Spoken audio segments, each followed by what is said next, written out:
Good morning. Shout out to, let me see if I can get it to show up again. I don't know. Can y'all see that? This little line right here, this little line of mine, I'm gonna let it shine. So I've been, not trying to do a ton of chest work because your girl don't need a ton of chest work. But I do, now you can see it. Look at that. It's so pretty. I do like the line though. I like the line. I don't, I just like it. But anyway, I digress. I wanted to share with y'all, do you ever feel like you're on the verge of something? Like you feel like you're on the verge. My dog is trying to catch a cricket. That's really funny. He was pouncing. He's so cute. But do you ever just feel like you're on the verge of something, an epiphany? You can feel it. You feel like there are some things clicking, some wheels and some cogs popping into place, that there's something that's about to click and you don't quite know what. But I feel nonetheless that I'm on the verge of an epiphany. I'm not quite sure what that epiphany is, but I'm getting there. I'm getting there. And when I get there, I'm going to share with y'all what that is. But I'm going to share where my thoughts are right now. I've been doing a lot of posting lately about this concept of self-love and this concept of accepting yourself. And I have always been a proponent of doing things as it pertains to diet and exercise because of what that means for your long-term health and what that means from a standpoint of your long-term quality of life.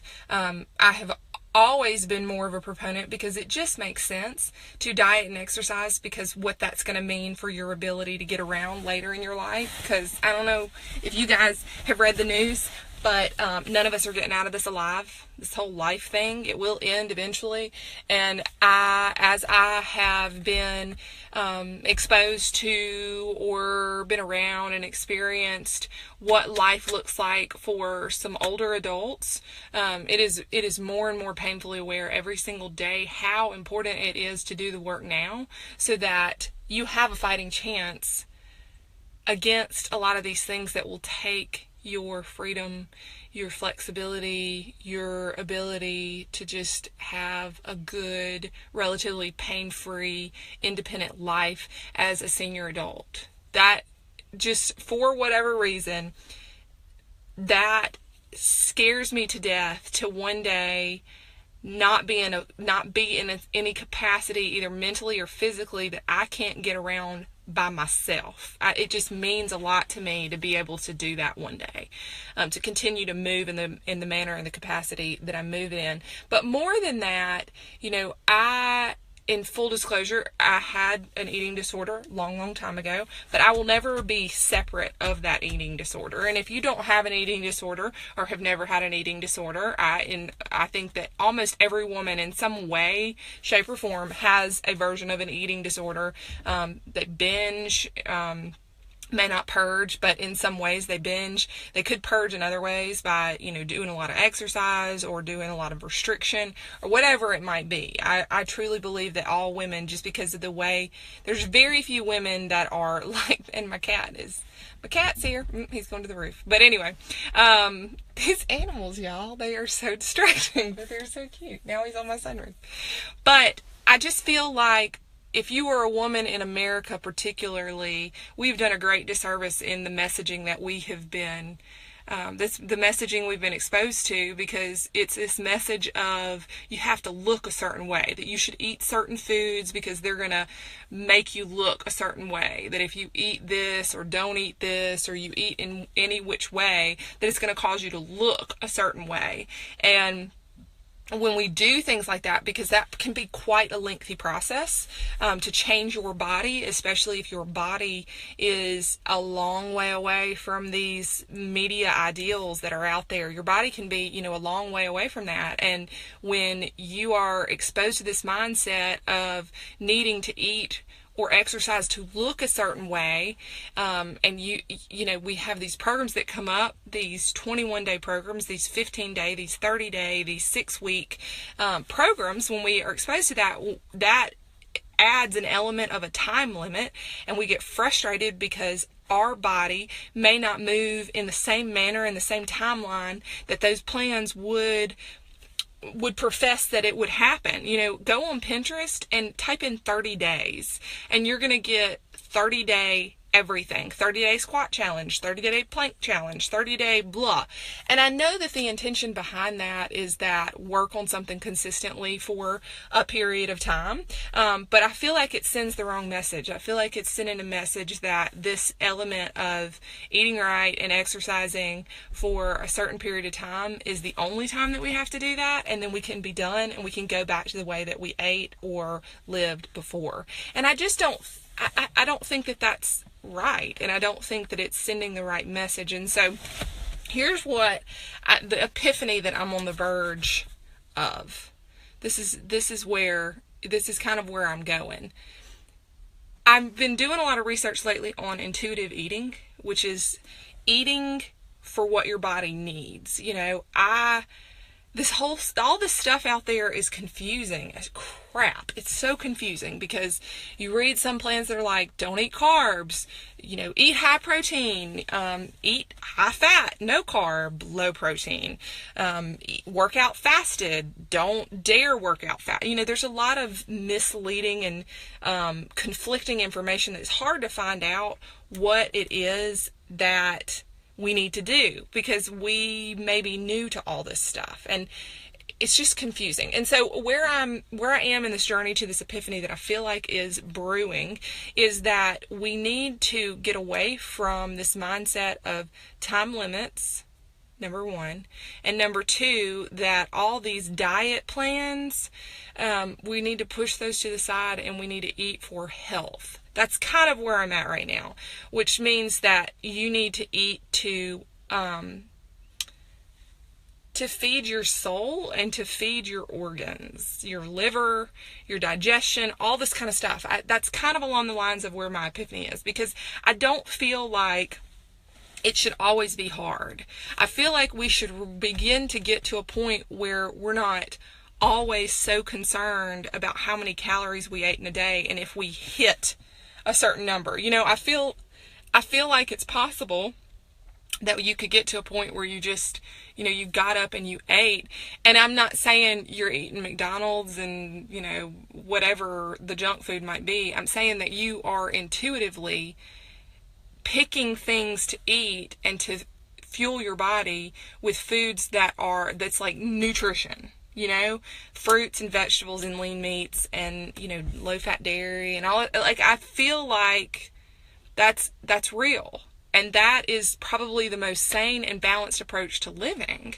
I'm not saying that you wouldn't ever be without the junk, but you would just gravitate towards those healthy choices because you're listening to your body and you're so in tune with your body that you're listening to and providing your body with the things that it needs. I feel like that's kind of where I'm at.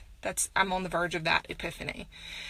Also, I have been thinking a lot lately about continuing to go back to things that don't work for us because of this diet culture that is out there.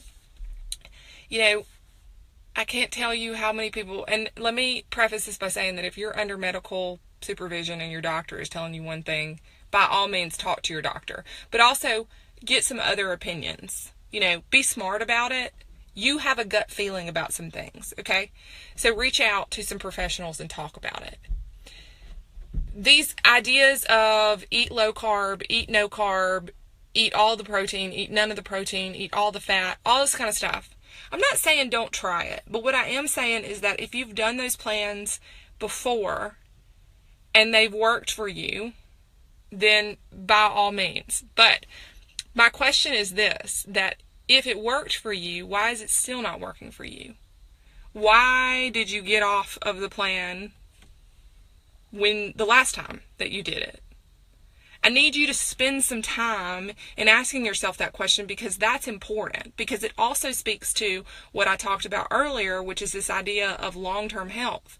Because if you are having trouble sticking to a plan, there is something deeper brewing. There is something deeper going on, and you need to explore that. You owe that to yourself to explore what is it that is causing you not to be able to stick to the plan.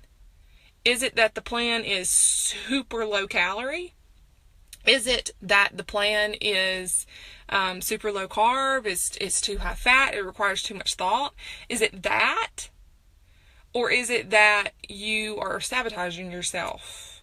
Because if you don't spend enough time actually considering why it is that you keep jumping on the train and falling off, jumping on it and falling off, if you don't spend some time figuring out why, it's going to continue to happen.